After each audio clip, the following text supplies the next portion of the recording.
I compressed it as far as I could, so hopefully that's enough. Yep, there we go. So there you go. Then it sets in there. Hopefully you saw that. I got the pad in the front, I clipped the back pad in, and then I slide it down and in, and then I'm going to grease these two pins. I got some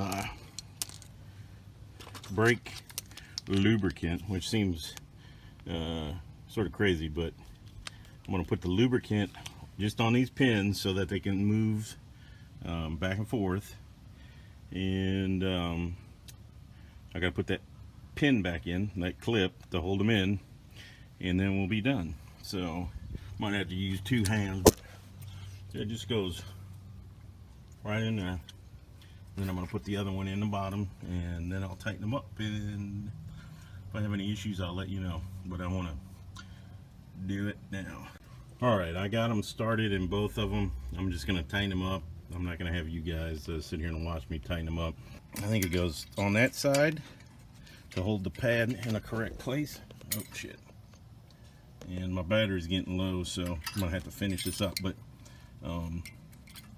you put it in there,